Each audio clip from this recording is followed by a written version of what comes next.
Seja muito bem-vindo a mais um episódio do Desbloqueando Salesforce, um podcast onde a gente conversa sobre como desbloquear todo o potencial do Salesforce na tua empresa e aumentar os teus ganhos. Meu nome é Rafael Dalla e eu tô aqui com o Ariel Dornelles, Ariel Salesforce. Beleza, Ariel? E aí, Dalla? Beleza? Tranquilo? E estamos aqui com um especialista em motor de vendas. Ele é humilde, eu já vi que é humilde, mas eu ouvi dizer que é o melhor do melhor. Diógenes. Creme de la creme dos motores de vendas, ofertas. Ó, já dá pra ver que eu não sou bom no assunto já hoje. Seja bem-vindo ao nosso podcast, brigadão por vir contribuir aí. E pode ficar tranquilo que é uma conversa tranquila, eu vou só fazer perguntas pesadas.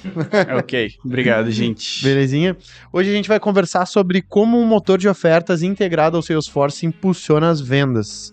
E pra começar aí, que já deu pra ver que eu não entendo sobre o assunto, eu queria saber o que é um motor de ofertas.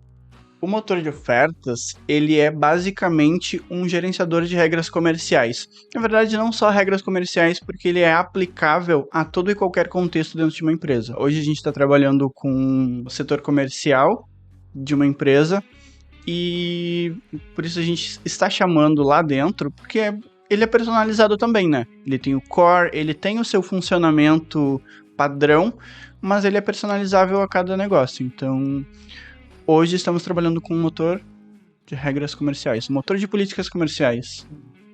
O motor seria um conjunto de políticas, assim, pra seguir, que nem se fosse a política de privacidade da Meta, o que tu pode e não pode fazer, é mais ou menos isso? Eu ia sugerir, cara, vamos dar um caso de uso, sabe? Pra ficar didático. Tipo assim, beleza, é um conjunto de políticas comerciais, mas e aí? Como a aplicabilidade? Aí não tem um exemplo que tu possa trazer ali da Greenlane? Cara, não precisa nem nomear eles, mas dizer assim, por exemplo, eu tenho uma política comercial onde eu consigo chegar até 20% de desconto num cliente que tenha determinadas características e tal, entende? Ou, daqui a pouco, oferta, quando a gente tá falando de oferta, ofertar o produto com base nas características, a gente tem algum exemplo? Conseguiria falar algum exemplo? Ele é, na verdade, um motor ele é um gerenciador de regras, tá? Então, se tu tem regras dentro da tua área de vendas, eu tenho regras de ofertas de produto, onde eu vou definir quais os produtos o cliente tem direito de acordo com determinadas informações, históricos, se ele tem dívida em outros bancos, se ele tem o nome no Serasa ou não. Eu junto todas essas informações do cliente e consigo definir quais são os melhores produtos que eu posso ofertar para esse cliente de acordo com essas informações que ele tem. Então, ele é basicamente um automatizador de regras que, na prática, no dia a dia, em algumas empresas, é manual. Uma pessoa vai ali, abre uma página do INSS para ver o que ele tem de dívidas, uma página de outros bancos, pede um extrato para ver se ele tem alguma dívida em outro banco. Eu não preciso de todas esses papéis manuais.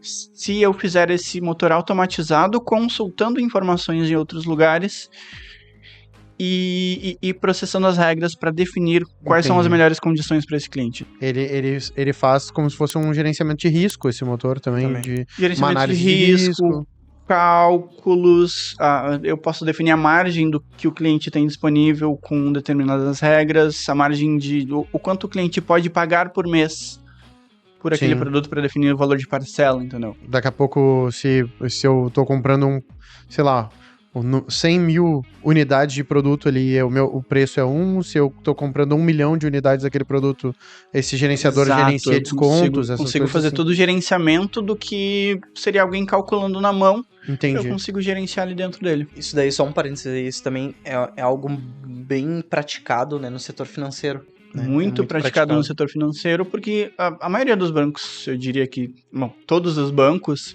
tem o seu setor de crédito, empréstimo, seja empréstimo imobiliário, financiamento, qualquer desse tipo de empréstimo, todos os bancos têm. Então, eles precisam entender os riscos, que nem, por exemplo, se tu vai fazer um financiamento num banco e tu tem uma dívida, tu tem o teu nome no Serasa, o teu nome no SPC, os bancos te travam, reduzem a tua margem, reduzem o valor que eles podem te liberar. Então... O motor seria esse conjunto de regras que faz esse cálculo. Processamento automático dessas regras, Entendi, exato. Ele contém as regras e ele processa elas. E quem que define essas regras? Como é que é feita essa definição dessas regras para serem processadas? Esse é um bom ponto, porque hoje os bancos eles já têm o seu setor de inteligência comercial, por exemplo. Aliás, todas as empresas têm o seu setor de inteligência que define quais as melhores práticas, quais as melhores políticas e regras para o dia a dia. Então, isso continua existindo. São pessoas que alimentam o motor, entendeu? Claro, existe a possibilidade, e a gente está estudando um pouquinho para o futuro, de colocar uma inteligência artificial que olhe para analise dados e consiga definir as melhores regras para o dia a dia.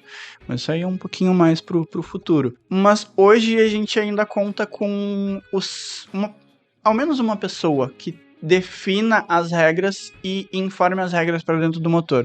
Aquele cara que define a estratégia comercial mesmo. A estratégia comercial, seja um setor de inteligência comercial que nem alguns bancos têm, ou dependendo do tamanho da empresa, pode ser a pessoa que define as estratégias comerciais. Entendi. Então é basicamente isso. Eu ia perguntar se esse motor, do que eu entendi, esse motor ele é um produto do Salesforce ou não? Ele é uma programação externa ao Salesforce? Esse é um ponto bem, bem relevante, porque a Salesforce ela não tem hoje, óbvio que tem como desenvolver dentro da Salesforce algo próximo a isso. Já vi exemplos em alguns clientes que tentaram fazer, mas não deu muito certo por dentro da Salesforce. Mas ela não é o motor ele não é um produto Salesforce. O motor ele é uma ferramenta que foi desenvolvida de forma externa, um produto online que trabalha muito fácil com a Salesforce, obviamente, mas não só com a Salesforce. Conectável. Ele é multiplataformas, ele se conecta muito fácil a qualquer outro, a um aplicativo, a um site, qualquer outra plataforma além do Salesforce, mas ele é fácil de integrar. Tem dois pontos que eu queria comentar até sobre essa questão, né, do motor estar no Salesforce ou não estar. Para esse cenário de desenvolver ele fora, ele estrategicamente ele faz mais sentido para as empresas ele ser desenvolvido fora, porque empresas que têm Salesforce, a gente está falando de um nível de maturidade maior, assim, né, de empresa, de porte, de empresa maior. Então eles têm muitos canais, que a gente fala, tem muitos canais, muitos sistemas para serem integrados.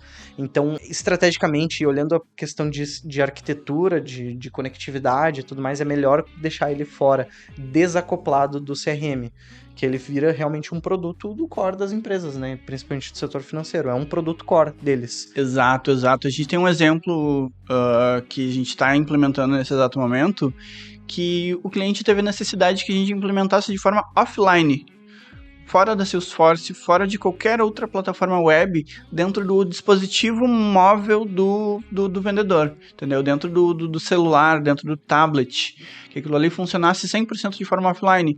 Então, como a gente desenvolveu de forma isolada, a gente consegue aplicar em qualquer lugar, inclusive offline dentro do dispositivo. Se tivesse sido desenvolvido dentro do Salesforce, já não daria. Show. A gente não conseguiria. Não, e o outro ponto que eu ia comentar é que daí para esses cenários, por a gente ter essa necessidade nos clientes, a gente desenvolveu essa especialidade de não só conseguir construir isso no Salesforce, a gente fazer isso num mecanismo desacoplado do Salesforce. Então, criar todo um motor de ofertas com avaliador de sentenças, questões mais técnicas, mas que vão desempenhar esse trabalho e serem plugados em qualquer ferramenta que o cliente precisa, né? Que a empresa precisa. Entendi. E da experiência que vocês têm ali com os clientes que vocês estão implantando e já implantaram também, quais são os principais benefícios que ter um motor desse, seja de oferta, seja de política, seja comercial ali, traz para a empresa? Tem uma lista aqui, peraí. Bom, começar pela redução de custos, né? Porque quando tu tem que escrever, por exemplo, vou pegar outro exemplo melhor, quando tu tem que disponibiliza um PDF com N regras para cada vendedor que for aplicar no seu dia a dia, tiver que ler a cada venda, isso leva muito tempo. É muito custo, tempo de pessoas lendo aquilo ali para poder aplicar. Tem esses dois pontos, né, de custo e tempo. O que mais, Ariel? Me ajuda aí. Eu tava esperando uma brecha aqui pra falar. Fora essa questão da velocidade. sabe? Velocidade de aprendizado e melhoria, e o tuning que a gente chama ali, de melhorar as políticas comerciais. Nesse cenário, que é real, tinha os vendedores com os PDFs ali para definir as políticas e tudo mais. Cara, e se eu quiser mudar uma regra? Eu vou ter que mudar o PDF e mandar distribuir para todo mundo. Eu tô falando de que 20 mil pessoas, 6 mil pessoas, representantes. Vai ter que alterar 20 mil PDFs. Não necessariamente 20 mil PDFs, sim, mas tu vai alterar um PDF e ter que spamar para todo mundo, entendeu? O que não é comum acontecer, mas digamos que a pessoa decorou aquele PDF. Eu vou mudar e ela vai ter que decorar de novo, entendeu? Então, tendo o motor, eu automatizo e o vendedor nem precisa saber especificamente de nenhuma das regras. Entendi. E pensa assim, ó, eu tenho o meu PDF subiu com uma política comercial errada. Qual o meu timing para chegar na ponta em todo mundo dizendo, não, pessoal, não vendam nesse formato. Foi um erro. É esse formato aqui. Claro que nesse caso específico, é o caso onde a gente precisa aplicar ele offline. Né? Então, existem casos onde a pessoa não se conecta à internet, de fato, para poder vender. Sim. E aí, se eu precisei alterar, e aí, complementando o Ariel, que o timing para eu ajustar o PDF e mandar para essa pessoa que não vai receber porque ela está offline, e até ela conseguir ler de novo e se adaptar, Sim. E aí, é uma diferença bem chave, assim, bem crucial, de empresas que velocidade mesmo de maturação do processo comercial, eu tenho uma ferramenta desse tipo, né? Eu vou ter uma velocidade muito maior, tanto para coletar feedbacks, quanto para corrigir erros e otimizando as políticas, né? Vou fazer uma pergunta de uma objeção que me surgiu na cabeça aqui. Por exemplo, nesse caso da offline, tá? É lógico, acredito que ele não seja 100% offline. Vão ter momentos de conexões ali, tipo, que ele vai se conectar à internet e vai ter uma atualização. Porque, por exemplo, mudou uma política. Tu precisa atualizar essa política para ele poder usar offline. Então, é como se fosse um aplicativo que ele atualizou a política, quando ele conectou, ela atualiza, e no momento que ele tiver offline, depois da atualização, ele já vai estar usando, é isso? Ou não? Como é que eu posso falar sobre? Porque eu falei que tem o timing de ele receber o PDF, porque ele vai estar offline. Mas é o mesmo timing para ele atualizar a política. Não é. Porque o PDF tu dispara, tem o time dele olhar um e-mail. E ele absorver a informação. E tá na mão dele seguir ou não. Agora, se tá num aplicativo, a partir do momento que eu me conectei, tipo, passei num lugar que deu um sinal de internet, ele atualiza ali sozinho, né? E assim, ó, o aplicativo é assim, é uma sentença e um resultado, né? Um bloco. Ele vai executar.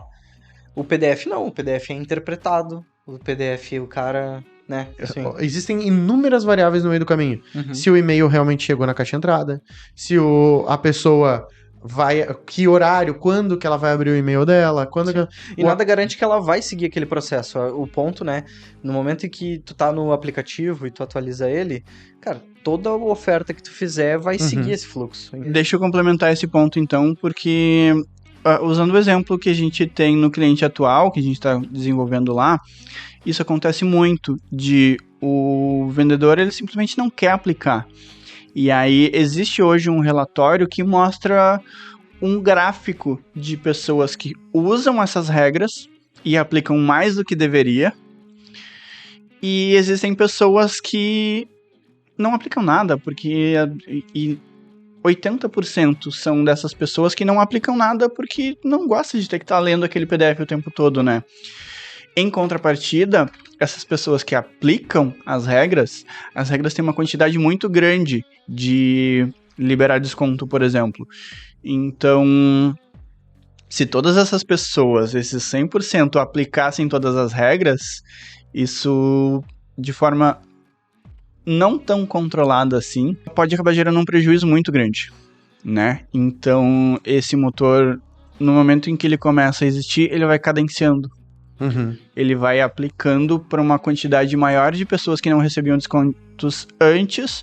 Ao mesmo tempo, ele vai gerenciando para algumas pessoas que antes recebiam muito desconto, que não recebam tanto assim, para não né, para distribuir melhor esse desconto. Quais são os maiores desafios para construir esse motor e integrar ele com o Salesforce? Cara, tem alguns desafios técnicos que são no sentido de manter com que o motor funcione rápido, não seja muito pesado, não gere muito insumo para análise de dados. Aliás, a análise de dados ela precisa existir, mas se não for muito bem gerenciado, pode acabar gerando coisa demais e fica muito mais difícil de tu conseguir controlar aquilo ali, sabe? De conseguir analisar os dados, de conseguir um banco de dados, né? Que não seja pesado demais. Uhum. Tem o fato de ser online, precisa estar muito bem... Ele consulta informações online, então ele precisa estar muito bem gerenciado em relação a isso também, para controlar o timeout, o tempo de requisição entre outros sistemas. Disponibilidade, né? Resiliência. A escalabilidade. Hoje eu tenho muitas requisições do motor por segundo. Eu preciso com que ele escale fácil, com que ele receba aquilo de forma mais tranquila.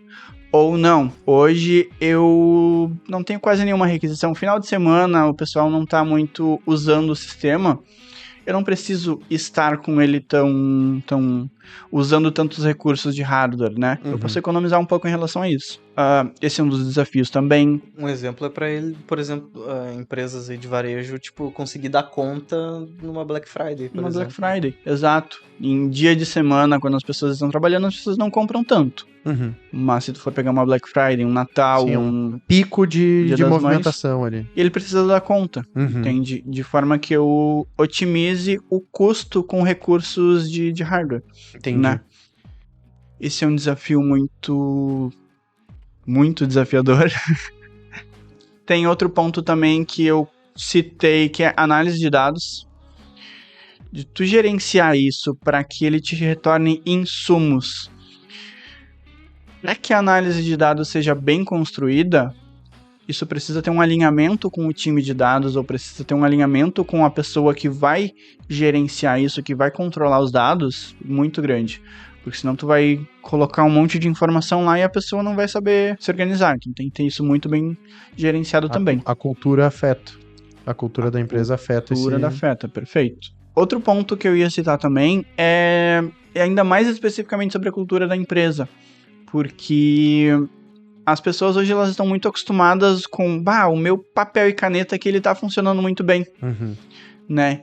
Então, tu fazer com que a pessoa entenda que ela não ter o controle daquilo ali vai ser um benefício para ela, isso é um desafio talvez o maior dos desafios. A cultura das pessoas que estão fazendo o processo manual no dia a dia. É difícil muito de conseguir. Da resistência à mudança, né? Exato. A gente fala em alguns episódios sobre isso, né? Então isso também afeta nesse ponto, realmente. Eu acho que um outro ponto também é até a questão da didática, né? Porque a gente tá falando motor de regras, políticas e etc.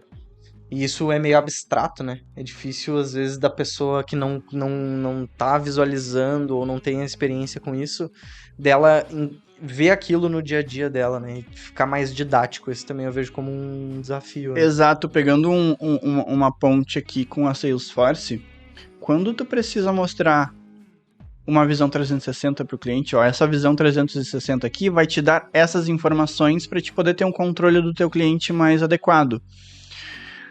O motor, o funcionamento dele, ele é 90% atrás das cortinas, né? Então a gente não é muito mais difícil de mostrar para as pessoas como aquilo ali funciona, para elas entenderem de fato o que aquilo ali tá fazendo. Sim, porque sempre fica aquela coisa, tá, mas por que eu preciso fazer isso? Por que eu preciso... Só que elas não...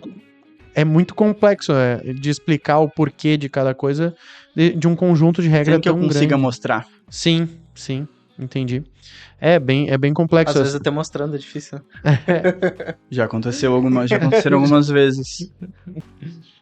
E se a gente fosse falar assim de quais as melhores práticas na hora de projetar e implementar um motor desses junto ao Salesforce, quais são as melhores práticas que vocês indicariam seguir assim para desenvolver? As melhores práticas, elas vão muito de encontro a uma ou duas perguntas atrás, onde a gente falou sobre escalabilidade. A escalabilidade talvez seja um dos mais importantes, porque eu preciso ter um sistema funcionando bem, atendendo bem, independente da quantidade de requisições que eu tenho no meu dia a dia, né? E nisso vai influenciar muito a arquitetura de software que foi utilizada para construir esse sistema e a arquitetura de forma geral, né? Tanto onde eu vou publicar, qual a nuvem que vai alocar esse recurso, ou algum hardware proprietário do cliente. Tudo isso influencia muito, influencia demais, que é uma das melhores práticas, né? Tu gerenciar a arquitetura. Outra boa prática de se pensar também é sobre os dados. Vamos pegar um exemplo de uma regra. Eu preciso avaliar se o cliente está no Serasa, se a renda do cliente, para poder definir um valor de parcela mensal que ele possa pagar. Eu preciso considerar também o histórico de contratos que esse cliente tem na minha empresa, eu preciso considerar a dívida que esse cliente tem em outros bancos.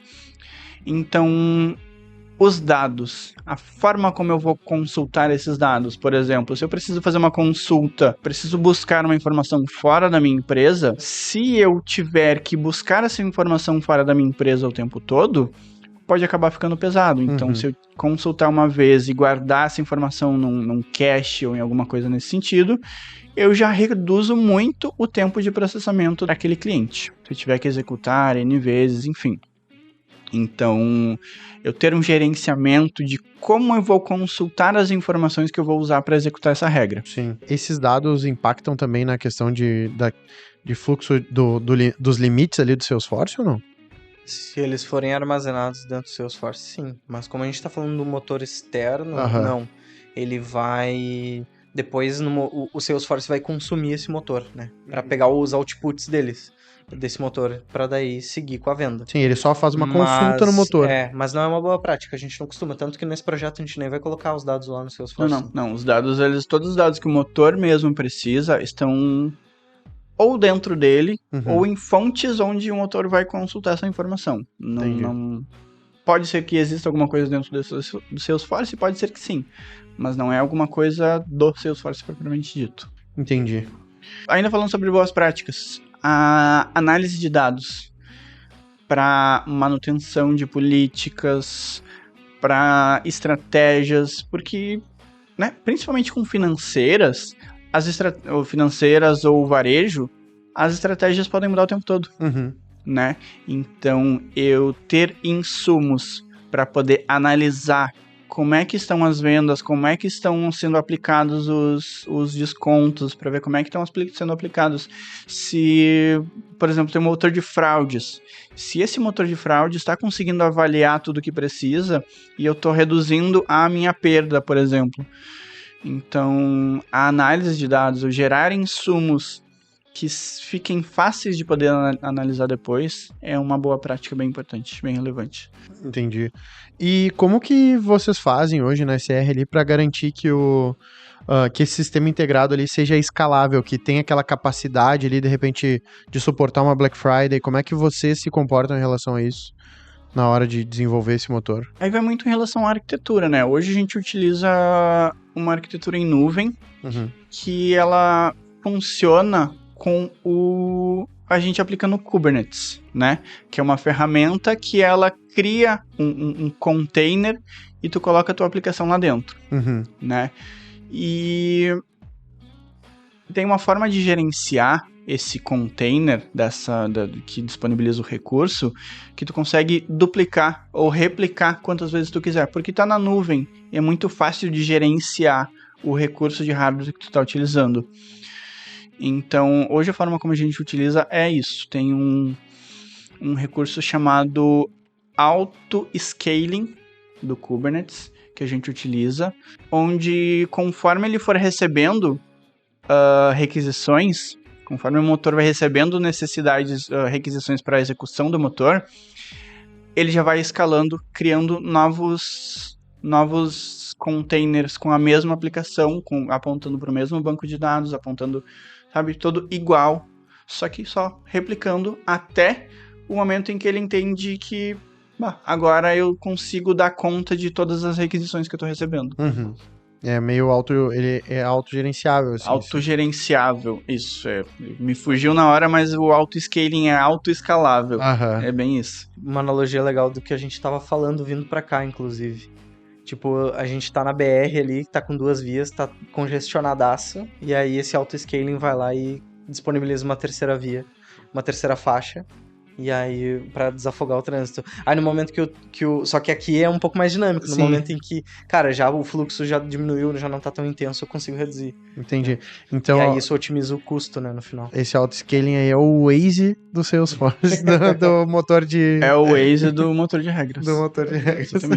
Exatamente isso. Show de bola. E quais métricas e indicadores chaves de desempenho a gente deve monitorar para avaliar a eficácia de um motor? Sim, pois é, isso é bem interessante, porque existem muitas métricas falando em motor, né? Existem métricas do próprio motor, onde eu vou jogar para um Data Analytics e avaliar estratégias com base nisso, mas acho que o mais interessante é que ele te dá métricas do dia a dia. Do resultado, né? O resultado, avaliando o resultado no final. Exato. Que o motor vai gerar. Exato. Né, as métricas que ele resulta, o impacto que ele tem no teu sistema que já existe, né? Que nem, por exemplo, se eu estiver ofertando produtos financeiros, que tem algumas empresas que eu já atuei, que elas têm um processo mais manual. Então, existiam muitas falhas no processo, acabavam liberando produtos que não podia liberar para um cliente. Existiam margem que a pessoa calculava na mão, margem, o quanto o cliente pode pagar por mês, né? Que acabava liberando mais do que podia ou menos do que podia. Então, tu avaliar um indicador do funcionamento do dia a dia, do quanto tu perdeu e do quanto tu ganhou, talvez seja mais produtivo para o teu negócio. Mais especificamente nesse caso, por exemplo, desse que tu atuou, quais foram as métricas que mudaram assim em relação ao motor? Antes do motor, a gente tinha essa métrica, e depois do motor a gente passou para essa métrica. Tem algum caso? Uma das maiores métricas que a gente teve foi no tempo, né? Porque a gente aplicou um motor, N motores, eu diria. A gente teve um motor de cálculo de margem, a gente teve um motor de política comercial, políticas de aprovar ou reprovar, a gente aplicou um motor de documentos, porque tinha um processo manual de avaliação de documentos, e a gente aplicou um motor que pegava um OCR, lia o documento do cliente, puxava os dados, analisava com os dados que foram informados na tela, dados de cliente. Então, tendo N motores, a gente conseguiu perceber uma redução gigantesca no tempo, no SLA, né, de atendimento do cliente, desde o momento que o cliente chegou na loja até o momento que o cliente saiu da loja com o produto dele. Inclusive, a gente tinha lá um SLA de atendimento que levava em torno de 2 a 4 horas, desde o momento que o cliente chegava na loja até que o cliente saía com o produto na mão, ou em conta corrente, que era um produto financeiro. E a gente teve o desafio de reduzir para meia hora o SLA inteiro daquele cliente. E com os motores a gente conseguiu reduzir muito. E foi até um pouco menos de meia hora em alguns casos. Show. É um impacto gigantesco, né? E a gente tá falando de uma empresa onde tinha mais ou menos 700 pontos de atendimento no Brasil, certo? Sim, na época era isso, hoje tá a gente tá falando de quantos usuários, vendedores? 700 pontos de atendimento, uns 3, 4, 5 por ponto de atendimento. Uns 3, 4 mil. Não sou tão rápido em matemática assim. Não, vamos botar uma margem boa aí de 2.500 aí a 5 mil. Isso. Mas, né, é aquela questão da escala que a gente tava falando, né? Às vezes ganhar 1 segundo na escala já é um benefício gigantesco. E aí a gente tá falando de horas da experiência do cliente sentado lá na frente, mofando, esperando 4 horas até sair com o produto, sendo que agora em 30 minutos, 25 minutos ele consegue sair. Ele chegava na agência na hora que... depois do almoço saía quando fechou o banco. É isso aí. Às vezes ele tinha que ir pra casa, esperar até receber uma notificação pra poder Sim, vai, a experiência do usuário daí... E é a mesma coisa, impacta na satisfação do cliente, né? No teu NPS, na indicação, na recorrência, quando que ele vai voltar, ele vai ser um cliente fidelizado, né? Sim. Se ele tem um bom atendimento. E tu vai aumentar a tua receita. Sim, e a variável também, a análise de documento, né? Que nem antes eu tinha dito, a análise de documento humana, tá, tudo bem que tu vai ter pontos de análise, mas eventualmente vai ter, eu acho que esse daqui dá pra provar, acho que esse daqui não dá pra provar. Quando tu começa a trabalhar com dados efetivos mesmo ali, um score pra cada ponto, um peso diferente para cada ponto. A taxa de erro é muito menor. Tu consegue reduzir consideravelmente, né? E na experiência de vocês, quais são os riscos potenciais de uma implementação mal sucedida de um motor, seja de vendas, de políticas? Tem alguns, né? Primeiro que se tu não implementar de forma correta e ele começar a dar muito erro, tu vai acabar mantendo o mesmo SLA. Até mais do que isso, eu acho. Porque daí tem a questão, né, de tu implementar uma ferramenta nova que não funciona, não resolve a vida do dia a dia do vendedor. Ele pode ser um detrator do teu sistema depois, né? Então ele pode até deixar de usar o sistema. Exato. E aí a empresa perde muito inteligência de dados, né, que a gente tá falando ali. Exato, a gente teve um cenário num cliente, por exemplo, onde foi implementado um motor de regras.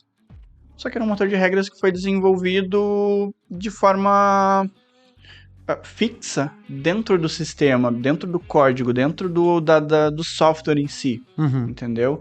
E ele não era desacoplado que nem o motor. Não era desacoplado. O motor que a gente está criando, por exemplo, ele é um gerenciador de regras, mas as regras quem escreve as regras é o próprio usuário. Tem uma tela onde ele vai escrever as regras dele, entendeu? É o cliente, é a pessoa do time de inteligência comercial.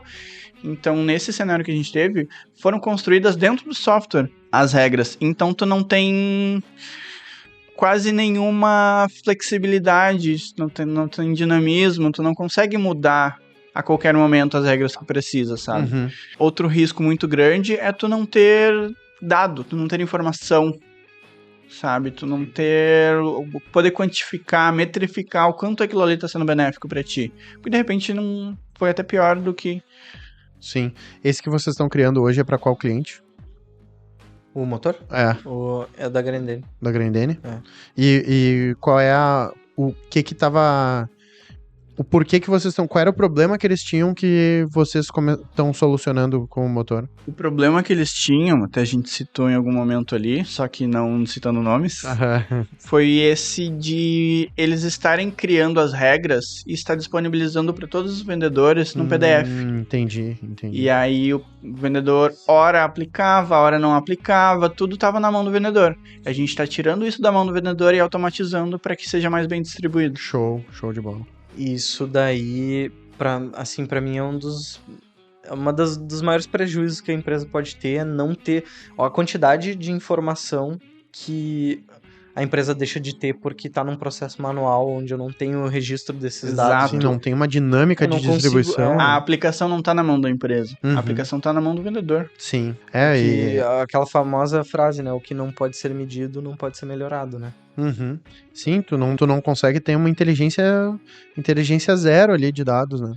Realmente, daí acaba ficando bem complexo o crescimento. Isso que já é uma empresa grande. Um risco bem importante que tem a ver com o que o Jorge falou sobre a disponibilidade e o poder de escala mesmo, né? De ser robusto e resiliente o sistema, o motor. Daqui a pouco a gente tá centralizando isso numa ferramenta e se essa ferramenta fica indisponível, acabou a tua empresa. Então, ela precisa, de fato, ter uma redundância, ou um caminho, um plano B, um backup, alguma coisa que tu consiga em cenários de crise ou de disponibilidade, mas o ideal é sempre deixar ela o mais disponível possível, o mais performática possível.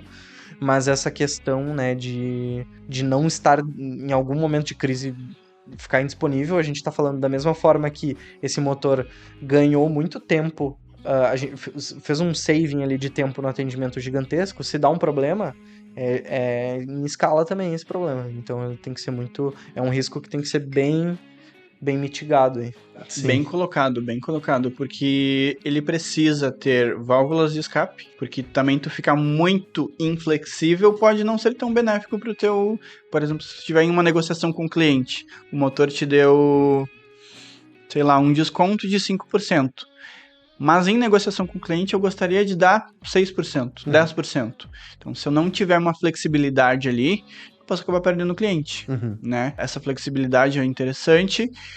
E como o Ariel comentou também, essa questão de confiabilidade do recurso. Porque se eu tiver pegar esse PDF que foi disponibilizado para todos os vendedores e centralizar numa ferramenta única, eu preciso garantir que aquilo ali vai funcionar. Sim. Sempre. E vocês... existe uma diferença hierárquica, por exemplo, de acesso dentro desse motor? Por exemplo, o vendedor consegue dar 5% de desconto, mas se ele precisa aprovar uma outra venda, o gestor consegue... eu aprovo essa 8% de desconto, por exemplo. Sim, a gente está construindo agora um motor... São N motores que eu consigo construir dentro da mesma aplicação, né? Um motor de alçada. Porque vai ter um fluxo dentro do processo onde eu consigo solicitar um pouquinho a mais. Porque em negociação com o cliente eu entendi que fazia sentido. Só que o vendedor não pode necessariamente simplesmente sair aplicando fora do que está no motor.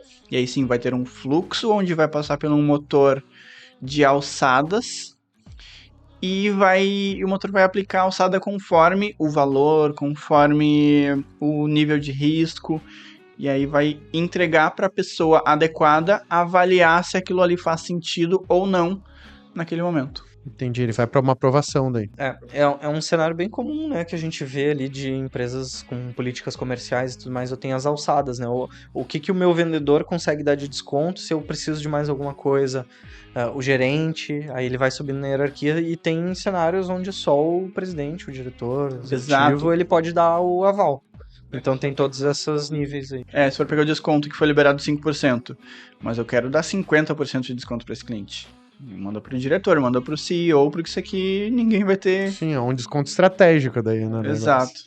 Entendi, legal. Vocês têm algum movimento consultivo em relação às políticas que vão ser aplicadas nesse motor ou não? Cara, a gente Tu tem... diz de direcionar o cliente em quais regras eles devem criar? Isso aí.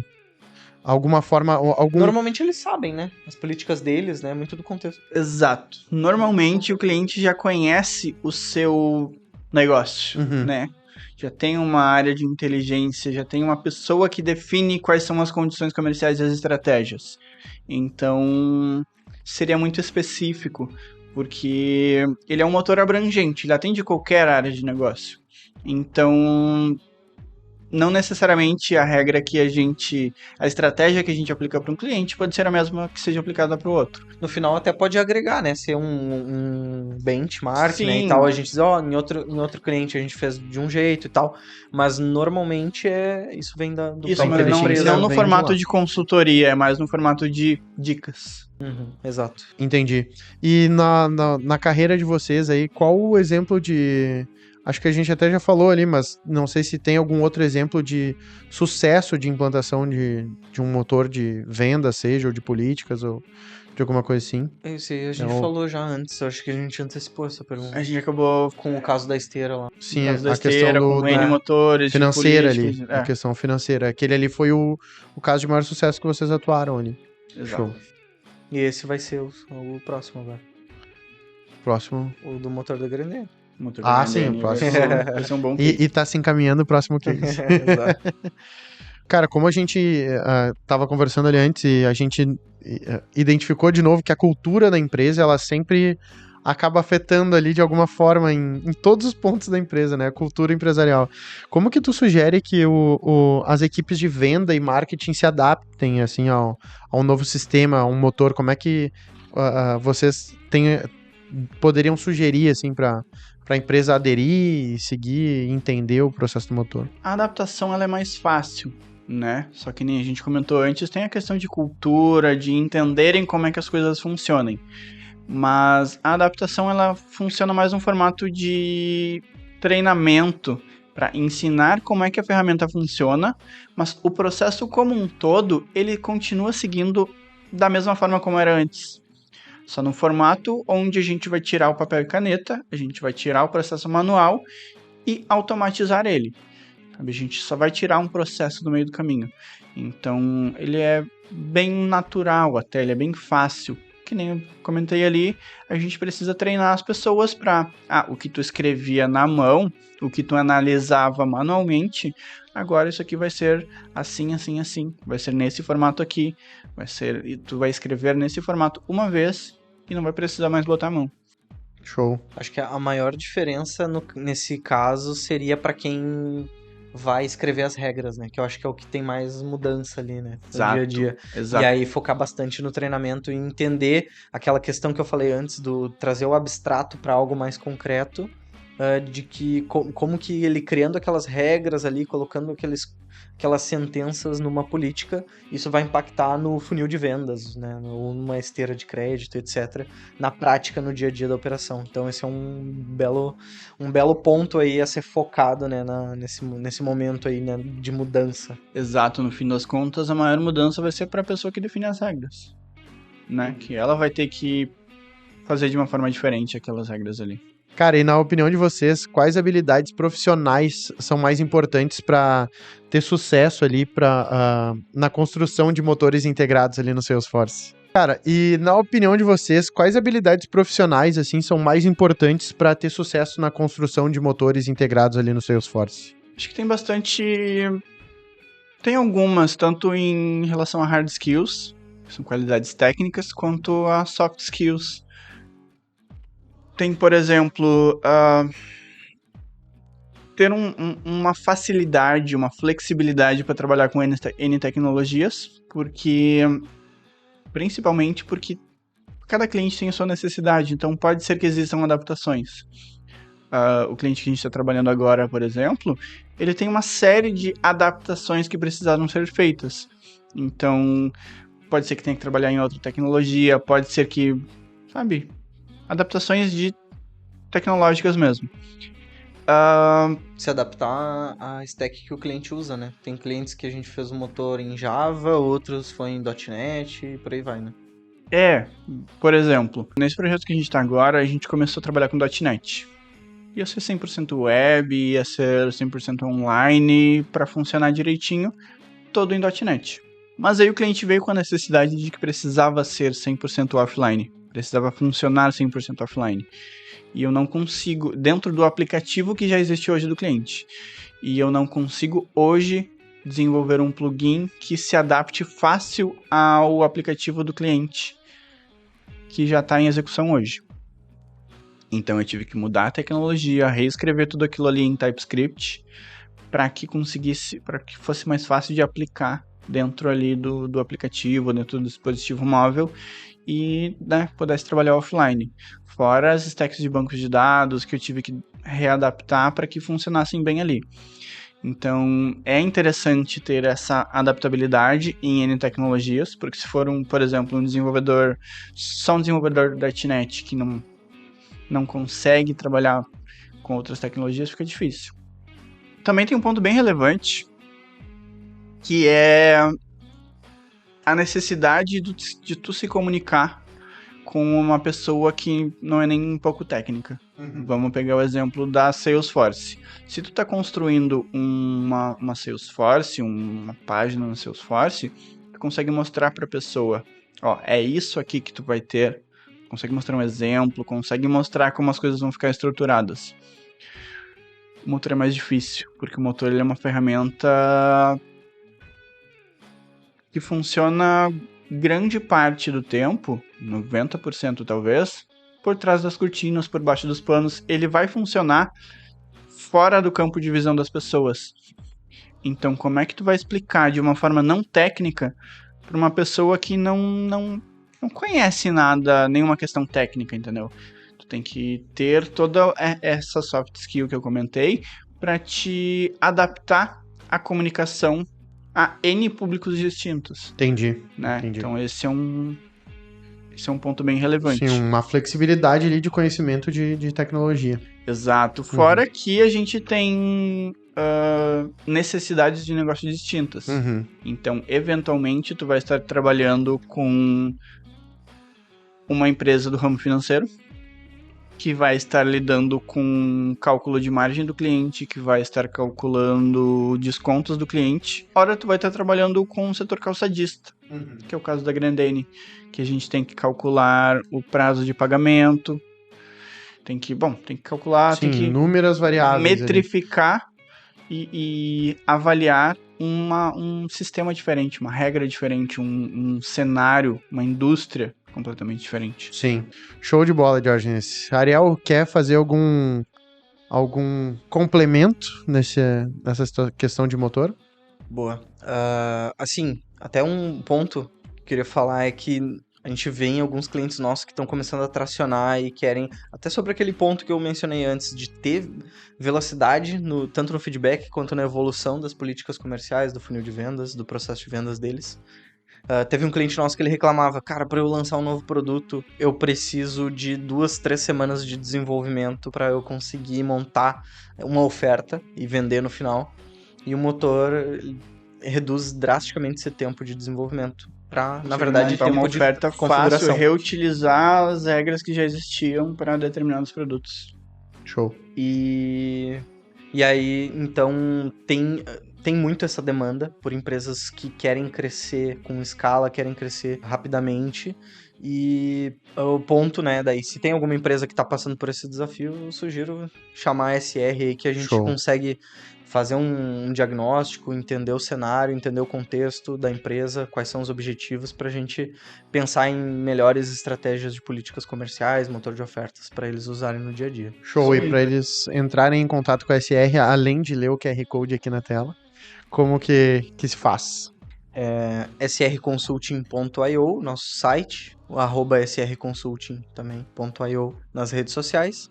Ariel Dornelles, se quiser me seguir, eu gero alguns conteúdos aí no LinkedIn, Instagram, tô um pouco afastado, mas querendo retomar, então Ariel Dornelles, Instagram e LinkedIn. Show de bola. Pra te seguir, Diógenes, qual é o teu arroba? Se quiserem me seguir, o meu arroba é @DiógenesBaques. Show de bola. E se tu tá assistindo esse episódio até aqui, lembra de ler o QR Code, ir lá falar com a SR, favoritar esse episódio, o nosso podcast no teu streaming favorito, dá um like, se inscreve no canal e se quiser comentar sobre qual assunto a gente poderia trazer mais um convidado, mais um especialista da SR pra gente conversar aqui e debater sobre esse assunto, já comenta aqui embaixo. Espero que tu tenha curtido e até o próximo episódio. Valeu. Valeu.